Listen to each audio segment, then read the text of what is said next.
حضرت ابو ذر رضی اللہ تعالی عنہ سے مروی ہے، کہتے ہیں کہ رسول کریم نے مجھے ارشاد فرمایا، اے ابو ذر،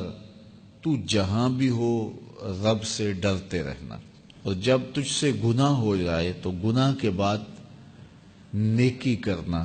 وہ نیکی گناہ کو مٹا ڈالے گی، اور لوگوں کے ساتھ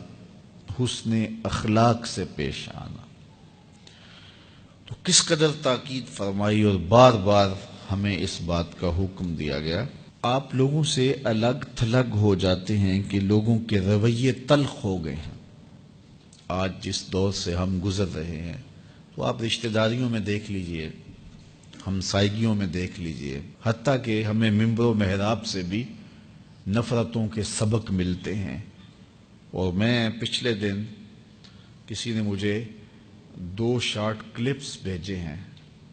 یقین جانیے گا کہ میں آپ کو سنا نہیں سکتا اس میں جتنی غلیظ اور گندی زبان استعمال کی گئی ہے۔ تو جب مشائخ کے حجرے اور علماء کے ممبر و محراب،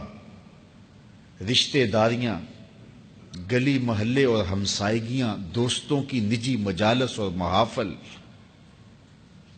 رویوں کی تلخی سے بدبودار اور متعفن ہو جائیں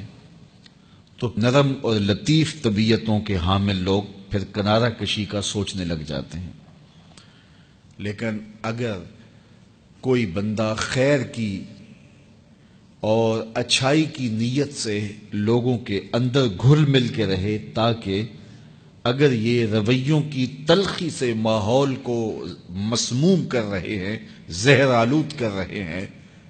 تو میں پیار کے گلاب بھی لے کے آؤں، کچھ تو تلخی کم ہوگی، میں شہد لے کر کے آؤں لفظوں کے، تاکہ کچھ تو مٹھاس پیدا ہو۔ تو آئیے اس پر حضور کا فرمان سنیے۔ وہ مسلمان جو لوگوں کے اندر مل جل کے رہتا ہے اور ان کے رویوں کی تلخیاں محسوس کرتا ہے اور اس پہ صبر کرتا ہے،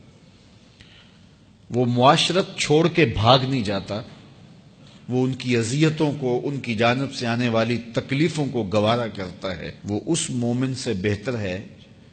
جو برداشت کرنے کی سکت نہیں رکھتا اور کنارہ کش ہو جاتا ہے کہ یہ زہر آلود ماحول میرے موافق نہیں ہے، تو وہ ایک گوشے میں بیٹھ جاتا ہے اور لوگوں سے الگ ہو جاتا ہے اور مخالطت نہیں کرتا۔ تو فرمایا اس سے وہ بہتر ہے جو معاشرے کے اندر رہ کے تکلیفیں گوارا کر لیتا ہے، لیکن اپنے پیار کی خوشبو سے ماحول کو معطر کرنے کی کوشش میں لگا رہتا ہے۔ چونکہ اگر سارے لوگ الگ ہو جائیں کہ یہاں تو پگڑیاں اچھلتی ہیں، عزتیں اچھالی جاتی ہیں، یہ اذیتوں اور تکلیفوں کا ماحول ہے، زبانیں زہر اگلتی ہیں، چنگارے نکلتے ہیں لوگوں کے منہوں سے، تو پھر میں کنارہ کشی اختیار کر لیتا ہوں، اور وہ بالکل تنہا اور کنارہ کش ہو جاتا ہے کہ رشتہ داروں کی زبان پکڑی نہیں جا سکتی، ہمسایوں کی زبان روکی نہیں جا سکتی،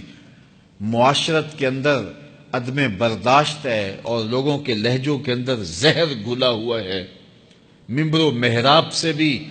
خیر کی آوازیں سننے کو نہیں ملتی، تو اب میں کیا کروں، میں الگ ہو جاتا ہوں۔ تو پھر سارے لوگ الگ ہو جائیں گے تو پھر یہ گٹر اس کو صاف کون کرے گا؟ تو وہ مومن جو کہتا ہے کوئی بات نہیں، میں لوگوں کے اندر رہتا ہوں، تکلیفیں برداشت کروں گا اور میں اپنے حصے کا کام کرتا رہوں گا، آمنہ کے لال نے فرمایا کہ وہ افضل ہے اس سے جو کنارہ کش ہو گیا۔ ہاں، اگر کوئی ایسا شخص ہے کہ جو اتنا کمزور ہے کہ وہ سمجھتا ہے کہ کہیں میں یہاں اپنے آپ کو بچا ہی نہیں پاؤں گا تو میں بھی ان کا ایک فرد بن جاؤں گا، تو پھر اس کے لیے ہے کہ وہ کنارہ کشی اختیار کر لے۔ لیکن اللہ نے جس کو اتنی ہمت دی ہے کہ وہ تمیز کر سکتا ہے اچھائی اور برائی کی، اور خیر اور شر کا امتیاز کرنے کی اللہ نے اس کو طاقت دی ہے، تو وہ کوشش کرے کہ لوگوں کے اندر اچھائی کی قدروں کو بحال کیا جائے اور لوگ ایک پاکیزہ معاشرت کی طرف بڑھیں۔